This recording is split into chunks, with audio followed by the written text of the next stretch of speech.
Hello everyone. आज हम पढ़ेंगे the Indian mental health act 1987 जो कि legal issues in mental health nursing के अंदर आता है, इस चैप्टर के अंदर। इसको पढ़ने से पहले मैं आप सबको बहुत ज़्यादा थैंक यू सो मच कहना चाहूँगी, क्योंकि आप लोग इतने प्यारे प्यारे कमेंट्स करते हो और आप लोग की वजह से अब मेरा चैनल ग्रो कर रहा है। तो थैंक यू सो मच। अगर आपको किसी भी टॉपिक में कोई भी डाउट होता है तो फिर वो कमेंट सेक्शन में छोड़ देना। उस टॉपिक में मैं ट्राई करूँगी कि उसको वीडियो बना लूँ, और ख़ासकर एमएचएन का टॉपिक होगा तो मैं तुरंत बना दूँगी। ठीक है, तो फिर हम स्टार्ट करते हैं। तो जो ये इंडियन मेंटल हेल्थ एक्ट था, ये पार्लियामेंट ने कब डिक्लेयर कर दिया था? ये आ गया था 1987 में। पर इस पे काम होना कब शुरू हो गया था स्टेट और यूनियन टेरिटरीज़ में? अप्रैल 1993 में। ठीक है, और ये एक्ट किस एक्ट को रिप्लेस करता है? तो ये पहले था इंडियन ल्यूनेसी एक्ट 1912, और अब ये हो गया the Indian mental health act. ठीक है, तो अब हम ये देखते हैं कि क्यों आया ये एक्ट, क्या ज़रूरत है इस एक्ट को बनाने की, रीज़न क्या है इस एक्ट के इनेक्टमेंट के। ठीक है, तो सबसे पहला रीज़न ये था कि लोगों के बीच में ना बहुत ज़्यादा स्टिग्मा रहता है इस चीज़ को लेके कि जो मेंटली इल पर्सन है, लोग ऐसा सोचते हैं, उनकी मेंटेलिटी होती है कि इनके अंदर कोई डीमन है या फिर कोई एविल स्पिरिट है, या फिर ये हमें बहुत नुकसान पहुंचा सकते हैं, कभी ठीक नहीं हो सकते हैं। तो बहुत ज़्यादा ख़राब मेंटेलिटी हो जाती है फिर लोगों की। तो इस स्टिग्मा से हटाने के लिए ये एक्ट बना रखा है। ठीक है, स्टिग्मा को हटाने के लिए सोसाइटी से ये एक्ट बना रखा है। दूसरा ये रीज़न है कि ये जो हमारा पुराना वाला एक्ट था 1912 वाला इंडियन ल्यूनेसी एक्ट, ये पुराना हो गया था। ठीक है, मतलब इसमें काफ़ी ज़्यादा मॉडिफिकेशंस की ज़रूरत थी, एक नया फ्रेश लेजिस्लेशन बनाने की बहुत ज़रूरत थी।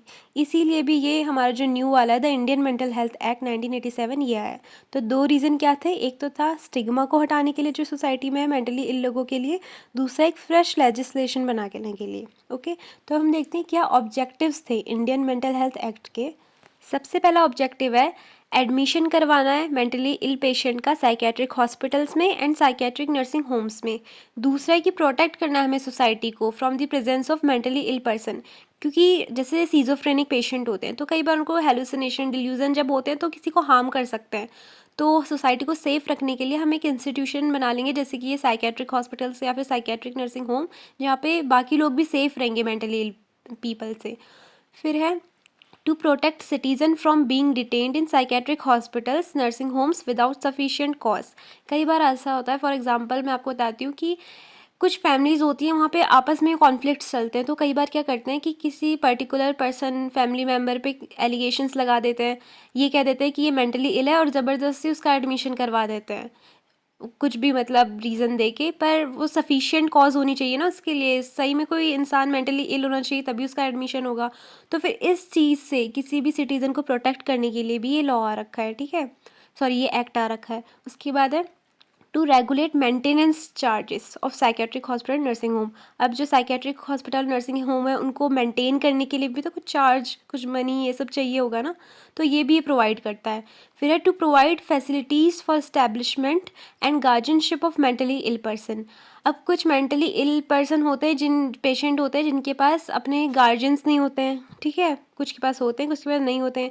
तो ये गवर्नमेंट हमारी प्रोवाइड भी करती है, जिनके पास नहीं होते उनके लिए गार्जियन जो कि उनकी केयर करेगा एज अ गार्जियन, मतलब वो अपना रोल परफॉर्म करेंगे उनके लिए जिनके पास नहीं है।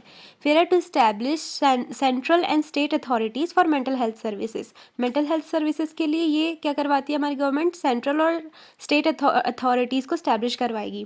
उसके बाद है हमारी गवर्नमेंट लाइसेंसिंग देगी एंड कंट्रोलिंग करेगी किन पे, साइकेट्रिक हॉस्पिटल्स पे और नर्सिंग होम पे, उनको लाइसेंस यहीं से मिलेगा। उसके बाद है to provide legal aid to mentally ill person at state expenses in certain cases. कभी कभार जो मेंटली इल पर्सन होते हैं ना, उनको कुछ ज़रूरतें पड़ जाती है, जैसे कि वो मनी भी हो सकता है या फिर कुछ भी चीज़ हो सकती है, तो फिर ये भी चीज़ यही प्रोवाइड करेंगे। ठीक है, तो ये हमारे हमारे ऑब्जेक्टिव्स थे।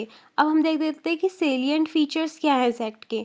तो इसके अंदर ये इम्पॉर्टेंट चीज़ें हैं कि इसमें 10 चैप्टर हैं और 98 सेक्शंस हैं। अब हम चैप्टर 1 से लेकर चैप्टर 10 तक सबको देखेंगे। अब चैप्टर 1 के अंदर आती हैं 4 डेफिनेशन। इसमें सिर्फ डेफिनेशंस दी हैं। सबसे पहली है psychiatric hospital and nursing homes. तो ये क्या होते हैं, A hospital, nursing home established or maintained by the government or any other person for the care of mentally ill person. Government ने कुछ स्टैब्लिशमेंट्स कर रखे हैं जहाँ पे क्या होती है, मेंटली इल पर्सन की केयर होती है, तो यही एक साइकेट्रिक हॉस्पिटल या फिर नर्सिंग होम है. सेकेंड है mentally ill person, a person who is in need of treatment by reason of any mental disorder other than mental retardation. कोई भी ऐसा पर्सन जिसे क्या है, कोई मेंटल डिसऑर्डर है. अब ये नहीं कि कोई एमआर वाला पेशेंट है, मेंटल रिटार्डेशन वाला, उसको हम कह देंगे कि वो मेंटली इल है. मेंटल रिटार्डेशन वाले पेशेंट को कभी भी हम मेंटली इल में काउंट नहीं करेंगे, क्योंकि मेंटल रिटार्डेशन में क्या होता है, सब एवरेज इंटेलिजेंस हो जाती है ना, तो ये कोई इलनेस नहीं है. ठीक है, बस सब एवरेज इंटेलिजेंस है. उसके बाद है psychiatrist, a medical practitioner possessing a post graduate degree or diploma in psychiatry recognized by the Medical Council of India. ऐसे लोग जिनके पास डिग्री है, पोस्ट ग्रेजुएट डिग्री या फिर डिप्लोमा, किस चीज़ में, साइकियाट्री में, जो कि रिकॉग्नाइज्ड है मेडिकल काउंसिल ऑफ इंडिया से, तो वो लोग होते हैं साइकियाट्रिस्ट. फोर्थ है रिसेप्शन ऑर्डर. रिसेप्शन ऑर्डर कौन देते हैं, मैजिस्ट्रेट देते हैं. ये हमारा इंडियन मेंटल हेल्थ एक्ट के अंदर आता है ये ऑर्डर. इसमें ये बता रखा है कि admission and detention of a mentally ill person कैसे होगा in a psychiatric hospital and nursing home. उसके बाद कुछ आउटडेटेड डेफिनेशंस है, जैसे कि हम पहले क्या कहते थे मेंटली इल पर्सन को, ल्यूनेटिक. पहले हम साइकेट्रिक हॉस्पिटल को क्या कहते थे, लूनेटिक असाइलम. पहले हम मेंटली इल प्रिजनर को क्या कहते थे, क्रिमिनल लूनेटिक. अब ये टर्म हम यूज़ नहीं करते हैं. अब हम चैप्टर सेकंड देखते हैं. देखो मैं आपको जितना भी पढ़ा रही हूँ ना, अगर इसको आपने अच्छे से समझ लिया और इसको लर्न कर लिया, और अगर आपने इतना ही लिख के आ गए यूनिवर्सिटी एग्जाम में, तो ये मोर देन सफिशियंट होगा. ठीक है, तो बहुत ज़्यादा एक्स्ट्रा पढ़ने की भी ज़रूरत नहीं है, लिमिटेड पढ़ो, उसी को बार बार रिवाइज करो. तो जो हमारा चैप्टर सेकंड है उसमें क्या है, it deals with establishment of central and state authorities for regulation and coordination of mental health services. इसमें कुछ नहीं है, चैप्टर सेकंड में ये दे रखा है कि इस्टेब्लिशमेंट करवाना है किसका, सेंट्रल और स्टेट अथॉरिटीज़ का. अब क्या चीज़ें हैं ये, वही जो हमारे मेंटल हेल्थ सर्विसेज है इनके हमें इस्टेब्लिशमेंट करवानी है. ठीक है, मेंटल हेल्थ इंस्टीट्यूशंस बनवाने, साइकेट्रिक होम्स बनवाने, नए नए नर्सिंग होम्स बनवाने साइकेट्रिक पेशेंट के लिए. ठीक है, तो इस्टेब्लिशमेंट करना है चीज़ों का. पहले में चैप्टर 1 में थी डेफिनेशंस, दूसरे में इस्टेब्लिशमेंट, डी है, फिर ई है. उसके बाद आता है चैप्टर थर्ड, इसमें आपको जी याद रखना है, गाइडलाइंस. ये क्या प्रोवाइड करता है, it provides guidelines for establishment and maintenance of psychiatric hospital nursing home. Chapter third में गाइडलाइंस दे रखी हैं कि कैसे इस्टेब्लिशमेंट होगा साइकेट्रिक हॉस्पिटल और नर्सिंग होम का. तो चैप्टर 1 में क्या था, डेफिनेशन. चैप्टर 2 में था इस्टेब्लिशमेंट. चैप्टर 3 में था गाइडलाइंस. बहुत सिंपल है, बहुत ज़्यादा. उसके बाद है चैप्टर 4. अब इसमें बता रखा है कि एडमिशन कैसे होगा मेंटली इल पेशेंट का, और एडमिशन हम लोग देखेंगे नेक्स्ट वीडियो में. Hope you like my video. Okay, bye.